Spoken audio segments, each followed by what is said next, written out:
প্রথমেই নামটা নিয়ে নিচ্ছি তানিজা আহমেদ, ও রিকোয়েস্ট করেছিল, বাকিটা দেখো। এই কেকটা ছিল একদম ইজি আর লাইট কালারের উপরের কেক।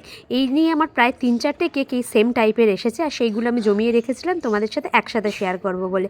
কারণ আমি দেখাতে চাইছিলাম যে এই উঁচু বেসের উপরে কিন্তু অনেক ডিজাইন হয় এবং হালকা কালার বা একই রকম কালারের উপরে অনেকগুলো ডিজাইন হয়। এখানে দেখতে পাচ্ছ কালকে যে ডিজাইনটা দেখেছিল প্রায় সেম টাইপের ডিজাইন ছিল, শুধু কালকের ডিজাইনের উপরে যে জায়গাটা ছিল অনেকটা ফাঁকা রাখা হয়েছিল, কারণ সেখানে সে তার বাবার জন্য কিছু লিখতে চাইছিল। যাই হোক, আর এটা সেটা ছিল না, এটা ছিল একটু অন্যরকম, কারণ এটায় মাঝখানে লেখার মতো কিছু ছিল না, জাস্ট হ্যাপি বার্থডে ট্যাগ দিলেই হয়ে যাবে বলেছিল। যাই হোক, এটার জন্য আমি সেম প্রসেসে আমি ডিজাইনটা দিয়েছি, উপরেও এই একই নজলের কাজ দিয়েছিলাম। কেউ আমাকে জিজ্ঞাসা করেছিল যে এটা কি নজল, এটা হচ্ছে একটা ঝিনুক নজল। সেই ঝিনুক নজলটা দিয়ে এই কাজটা করি আমি, আর সুন্দর লাগে সত্যি, কাজটা একদম অন্যরকম লাগে। মাঝখানে যেটা করেছিলাম সেটা এইভাবে আমি রজেটের কাজ দিয়েছিলাম। যাই হোক, তোমাদের কেমন লাগলো জানিও কেকটা, ভালো লাগলে লাইক, শেয়ার, সাবস্ক্রাইব আর একটু পাশে থেকো।